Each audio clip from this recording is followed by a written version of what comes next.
Hello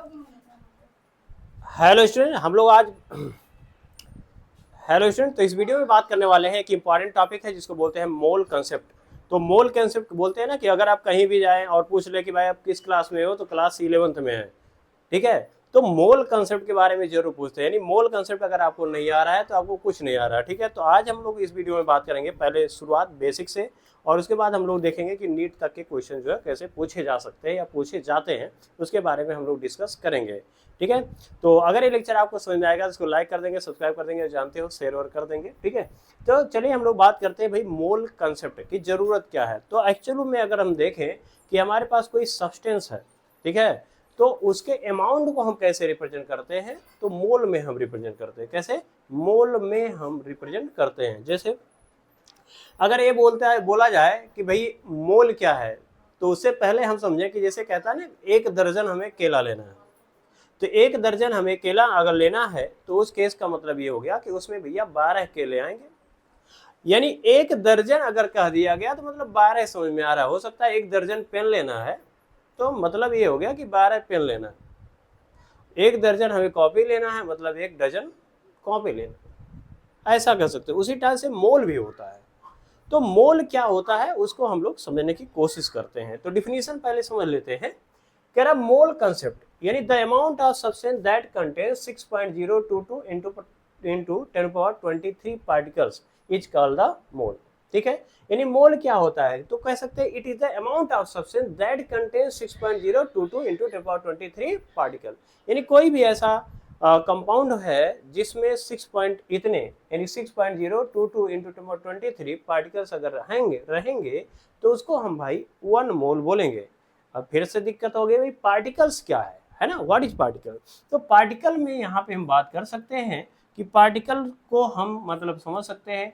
हो सकता है कि ये आयन हो, आयन से ले सकते हो सकता है ये एटम्स हो सकता है ये मॉलिक्यूल हो सकता है इलेक्ट्रॉन हो, यानी बहुत इलेक्ट्रॉन है, प्रोटॉन है, न्यूट्रॉन है, मतलब कुछ भी है, तो उतने पार्टिकल होने चाहिए। क्लियर है बात। तो 1 मोल अगर हम आयंस की बात करेंगे मतलब 6.0 into 10^23 पार्टिकल्स यानी आयंस होंगे। यानी हम ये कह सकते हैं कि 1 मोल इक्वल टू क्या हो जाएगा, 6.022 into 10^23 हो जाएगा। इसी को हम वैल्यू को हम एवोगाड्रो नंबर बोलते हैं, जिसे हम Na से लिखते हैं। क्या बोलते हैं? एवोगाड्रो नंबर है जिसे हम Na से क्या करते हैं, रिप्रेजेंट करते हैं। ये बात क्लियर हुई। अच्छा, अब यहाँ पे अगर देखेंगे ना तो अब सवाल उठता है कि भाई ये आया कहाँ से, यानी 6.022 into 10^23 आया कहाँ से। तो इसके लिए दूसरा भी डिफिनीशन हम ले सकते हैं, ये नीचे जो दिया है, और वहीं से समझ में आएगा कि भाई आया कहाँ से। तो हम कह सकते हैं the amount of substance that contain many particles as, ठीक है, as there are items in exactly carbon 12 gram of carbon 12। कह रहा कि भैया 12 ग्राम यानी 12 ग्राम अगर हमारे पास क्या है, कार्बन 12 है, तो उसमें नंबर ऑफ आइटम्स कितने हो सकते हैं, उसी को हम क्या बोलेंगे, नंबर ऑफ मोल्स बोलेंगे, यानी मोल बोलेंगे। बात क्लियर है, बात समझ में है। यानी the amount of substance that contains many particles as there are items of exactly 12 gram of, कह सकते हैं, कार्बन 12। अच्छा, अब ये इसका मतलब क्या है कि भाई 12 ग्राम अगर हम कार्बन लेंगे तो उसमें नंबर ऑफ आइटम कितने हो सकते हैं। तो देखो, तो मास ऑफ 1 आइटम अगर देखा जाए तो एक्सपेरिमेंटली ये पता चलता है कि कार्बन 12 का जो मास होता है 1 कार्बन का, उसका जो मास आता है 1.99 इंटू 1.99246 इंटू 10^-23। इसके आगे भी बहुत से डिजिट हैं, तो इसमें ध्यान में रखो 1.99 बस याद रखो इंटू 10^-23 ग्राम होता है कितने का, 1 कार्बन एटम का। अच्छा, उसके बाद अगर देखें तो weight of 1 mole of carbon कितना होता, तो भैया वो 12 होता है, क्योंकि यहाँ कार्बन हम 12 ले ही रहे हैं। तो अगर हम देखें कि नंबर ऑफ एटम्स कैसे निकालोगे, तो देखो नंबर ऑफ एटम्स में क्या होता है भैया, मास कितना है, तो मास यहाँ पर देख रहे हैं, यानी वेट है 1 मोल ऑफ कार्बन का, तो 12 है, 12 ले लिए, divide by number of, divide by क्या है यहाँ पे, ग्राम है, क्या भैया, ग्राम है, यानी मास ऑफ 1 कार्बन एटम। तो इससे जब आप डिवाइड कर देते हो, है ना, यानी 12 से आप क्या करते हो 1.99 इंटू 1023 से हम डिवाइड कर देते हैं तो कितना पार्टिकल्स आता है, तो 6.022 इंटू 1023 एटम्स आता है, जो कि आप देख रहे हैं वही है। तो इतना हमें पढ़ने की जरूरत नहीं, बस इतना ध्यान में रखना है कि the amount of substance that contains 6.022 into 1023 particles is called the mole.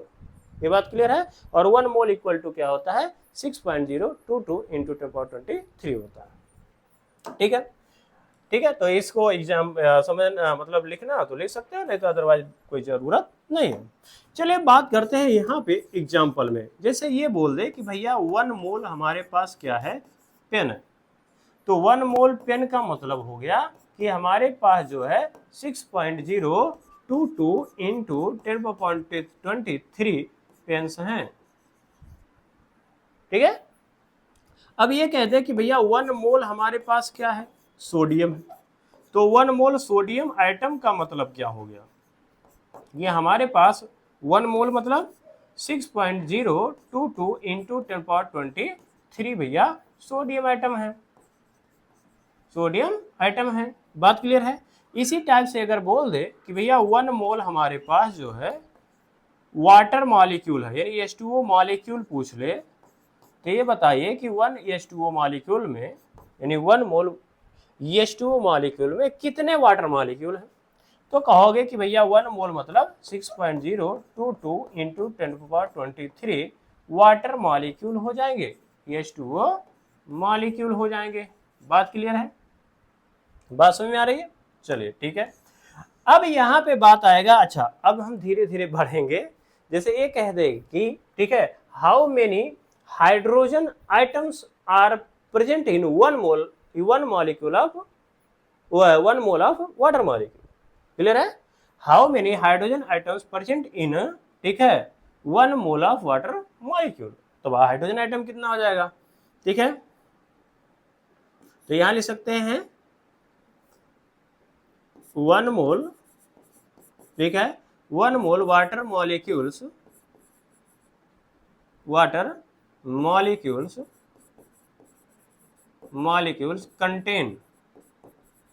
Contain कितना हो जाएगा भैया, यहां पे हाइड्रोजन देखो 2 है, तो यहां पर हमारे पास कितना है 6.022 इंटू 1023 है कि नहीं है। देखो जरा 1 मोल का मतलब 6.022 इंटू 1023 इतना मॉलिक्यूल है, और 1 मॉलिक्यूल में हाइड्रोजन कितना है भैया 2 है, तो 2 से मल्टीप्लाई कर दो और क्या। तो 2 से अगर मल्टीप्लाई कर देते हो तो कितना आ जाएगा, 2 2 जा 4, 4 0 2 6 जा 12 इंटू 1023 आ जाएगा, या हम कह सकते हैं 1.2044 इंटू 1024 इतने हाइड्रोजन आइटम होंगे। कितने होंगे, इतने हाइड्रोजन आइटम होंगे, हाइड्रोजन आइटम होगा। ये बात क्लियर हुआ नहीं हुआ, इतने हाइड्रोजन आइटम्स होंगे। अच्छा अब ये पूछ ले कि भाई how many item oxygen items present in 1 molecule of water, यानी 1 मोल ऑफ वाटर अगर हमारे पास है तो उसमें, ठीक है, उसमें कितने हाइड्रोजन 1 मोल वाटर कंटेन्स, यहाँ मॉलिक्यूल हटा देंगे, ठीक है, 1 मोल वाटर कंटेन्स, ठीक है, कितना, तो 6 यहाँ लिख सकते हैं 1.044 इंटू 1023 हाइड्रोजन आइटम हो जाएगा। अगर ऑक्सीजन का पूछेगा तो यहाँ ऑक्सीजन 1 है, तो यहाँ पर 2 के जगह पर क्या करना पड़ेगा, 1 मल्टीप्लाई करना पड़ेगा। ये बात क्लियर हुई नहीं हुई, बात क्लियर है। अच्छा अब इसी में ये पूछ ले, ठीक है, अब ये पूछ ले कि ये बताओ कि 1 मोल हमारे पास क्या है, अमोनिया। तो ये बताओ भैया नंबर ऑफ आइटम्स कितने, क्या पूछ ले, नंबर ऑफ जो है आइटम्स कितने होंगे इसमें, ऐसा। ठीक है, तो क्या करोगे भाई, तो देखो यहाँ पर 1 मोल का मतलब क्या हो गया, तो हम कहेंगे 6.022 इंटू 1023 हुआ। ये क्लियर है बात ये। अच्छा अब इसमें कितने आइटम है, तो कहोगे सर हाइड्रोजन के तो 3 आइटम हैं और नाइट्रोजन का 1 आइटम है, तो टोटल कितने आइटम हो जाएंगे 4। तो यहाँ पर क्या करोगे भाई, 4 से मल्टीप्लाई कर दोगे, है ना। तो आंसर क्या आएगा भाई, 4 2 जा 8, 4 2 जा 8 0, है ना, और 6 4 जा 24, ठीक है, इतना आ जाएगा। और इंटू 10 पावर क्या हो जाएगा माइनस कहाँ गया 23, 10⁻23। तो हम ये देख सकते हैं इसको 2.4088 इंटू 10⁻24, यानी इतना जो है आइटम्स होंगे, यानी जिसमें नाइट्रोजन एटम भी होगा और हाइड्रोजन एटम भी होगा। अगर नाइट्रोजन एटम केवल पूछता तो आप 3 से मल्टीप्लाई कर देते, सॉरी हाइड्रोजन एटम पूछता तो 3 से मल्टीप्लाई कर देते, अगर नाइट्रोजन पूछता तो 1 है तो 1 से मल्टीप्लाई कर देते। तो इस तरीके से आप यहाँ पे कैलकुलेट कर सकते थे। चलिए ठीक है, यहाँ तक हो गया। अब यहाँ पे बात आता है कि नंबर ऑफ मोल्स जो है, अब कह देगा कि भाई हमारे पास 1 ग्राम सोडियम है, तो ये बताओ उसमें कितने सोडियम एटम होंगे। तो how many atom sodium atom present in 1 gram of sodium. तो ऐसे क्वेश्चंस अगर आ जाते हैं तो हम कैसे इसको कैलकुलेट करेंगे, तो उसके लिए कुछ हमें फार्मूला याद करना पड़ेगा। वो क्या है कि देखो मोल अगर देखें बेसिक सा जो है, अगर मोल हमें दिया है, ठीक है, तो मोल इक्वल टू आपको ध्यान रखना है कि मास अपान क्या होता है, ठीक है, मास अपान मोलर मास। मास अपान क्या होगा, मोलर मास होगा। अगर ये दूसरा पूछ ले कि अगर मान लो हम भाई किसी एटम का निकालते हैं तो यहां पे number of moles of an atom, of an atom, किसी एटम का मोल्स क्या होगा, तो यहां पर क्या ले सकते हो भैया, मास ऑफ जो है एटम जिसका भी निकालना होगा, मान लो हमें सोडियम का निकालना है तो सोडियम का मास कितना है 1 ग्राम 2 ग्राम है ना। उसके बाद जो है एटॉमिक, एटम है तो उसका मास लेंगे जिसको बोलते हैं एटॉमिक मास, या एटॉमिक वेट भी ले सकते हो। क्लियर है, ये हो जाएगा। अगर ये कह दे कि भाई ये बताओ कि मॉलिक्यूल्स का निकालना है, यानी number of moles of molecule, यानी एक मॉलिक्यूल का कितना हो जाएगा, कैसे निकालेंगे, तो इसमें जो मास होगा वो तो रहेगा ही, मास ऑफ मॉलिक्यूल, यानी जो भी, जैसे मान लो वाटर मॉलिक्यूल है तो वो वाटर मॉलिक्यूल का मास ले लेंगे, तो मॉलिक्यूल हो जाएगा, डिवाइड बाय उसके बाद हमें मॉलिक्यूल है तो मोलर मास ले लेंगे। क्या ले लेंगे भैया, मोलर मास या मॉलिकुलर मास कह सकते हो। क्लियर है, या मॉलिकुलर वेट भी बोल सकते हो ऐसा, तो मोलर मास, ठीक है, जो आप क्लास 9 में मॉलिकुलर मास पढ़ते आ रहे हो, या मोलर मास। क्लियर होगा बात। अच्छा, ये तो हो गया दूसरा। अब कभी कभी ये तो ग्राम में अगर कोई मास दिया होगा तब हम कैलकुलेट करेंगे। अब कभी कभी दे देगा क्या कि हमारे पास भैया 1000 पार्टिकल है, तो ये बताओ उसमें नंबर ऑफ मोल्स कितने होंगे, नंबर ऑफ मोल्स कितने होंगे। तो अब क्या कर सकते हो, तो नंबर ऑफ मोल्स अगर हमें पता करना है, लेकिन किसका, अगर पार्टिकल का पता करना है, किसका, पार्टिकल का पता करना है, ठीक है, तो नंबर ऑफ मोल्स अगर हमें पता करना है तो यहां पर क्या करेंगे, यहां पर क्या करना है, टोटल जो है कितना पार्टिकल है, टोटल पार्टिकल्स, यानी 1000 2000 कुछ जो भी है, टोटल पार्टिकल्स कितने हैं, और उसे हम 6.022 इंटू 10⁻23 से क्या कर देंगे, डिवाइड कर देंगे, तो वहां पे हमें नंबर ऑफ मोल्स निकल जाएगा। अभी एग्जांपल देखेंगे तो ये समझ में आएगा। चलिए अगला देखते हैं।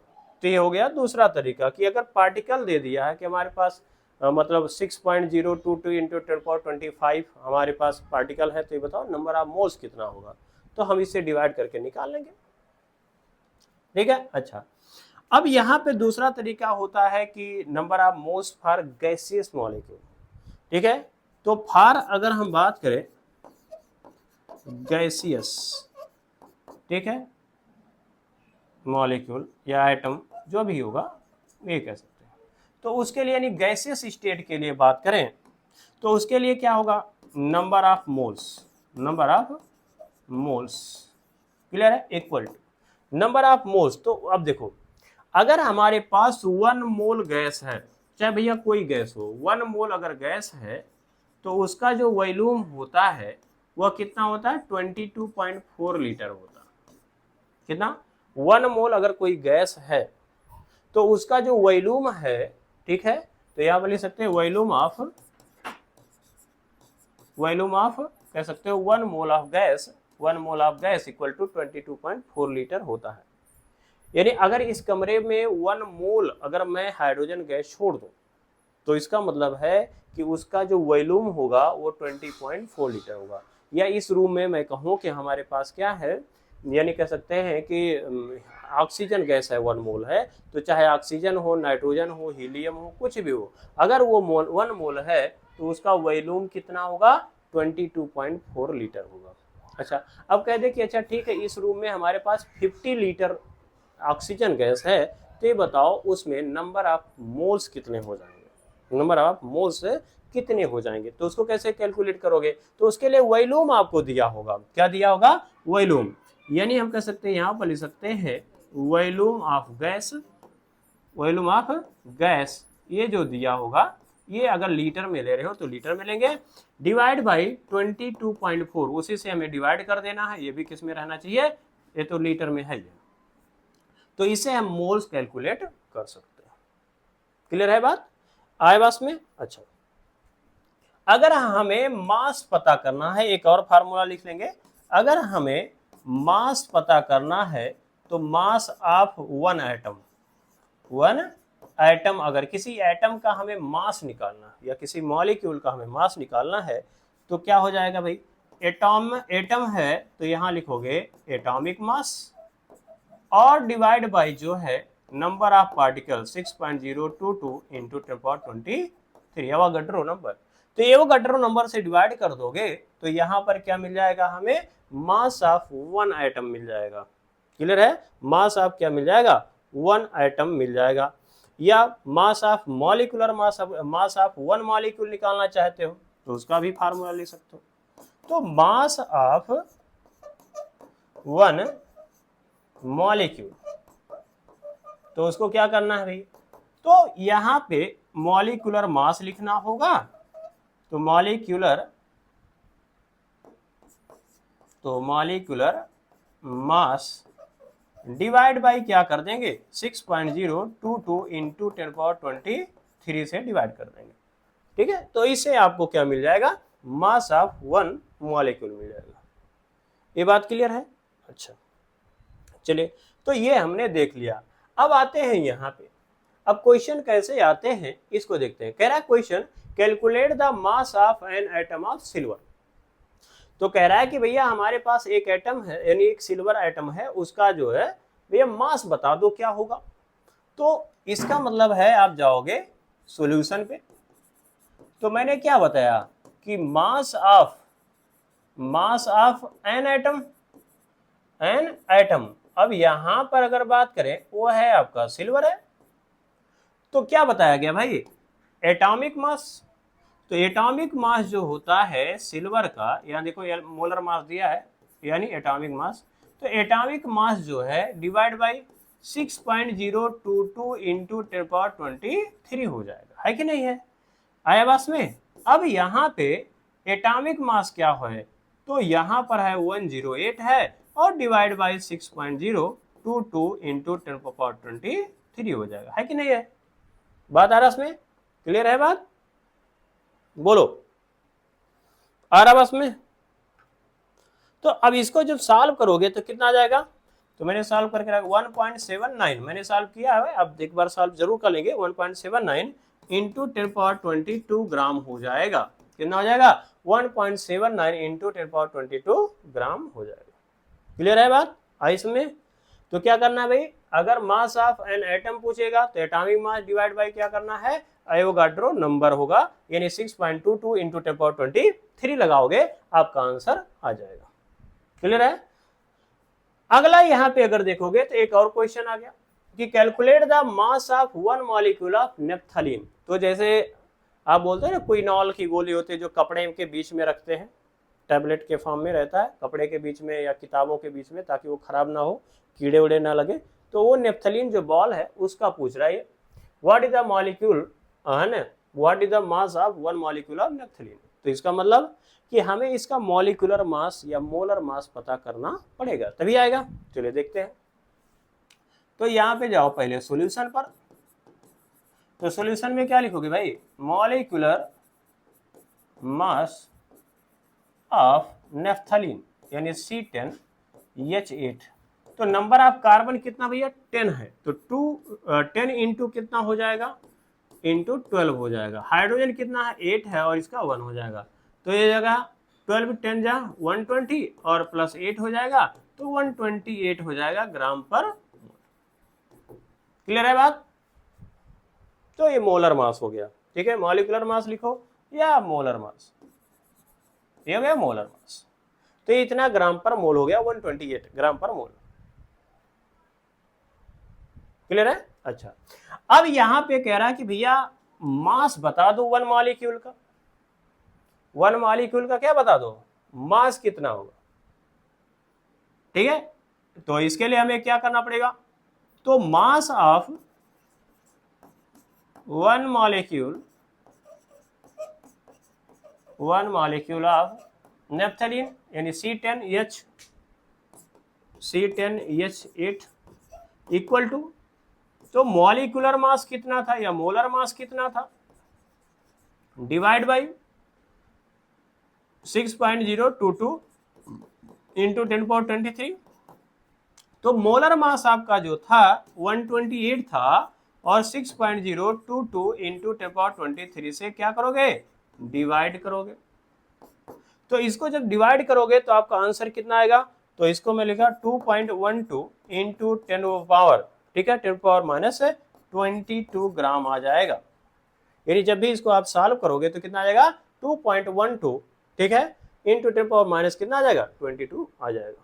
यानी वन मॉलिक्यूल अगर देखें, यानी वन नेफ्थलीन अगर वन मॉलिक्यूल है तो उसका जो मास आएगा वो इतना ग्राम होता है, 2 इंटू 10^22 ग्राम, इतना ग्राम होगा, है कि नहीं? कितना इजी है बताओ। चलिए अगला यहाँ पे कह रहा है कि calculate the mass of one atom of carbon 12, ठीक है। तो सिंपल सी बात है, जैसे अभी लगाया हूं ऐसे सॉल्यूशन लिखो। तो mass of one carbon atom equal to क्या है, तो यहां पर 14 दिया है, 12 नहीं है 14 है, तो यहां पर 14 हो जाएगा। तो ये हो गया एटॉमिक मास,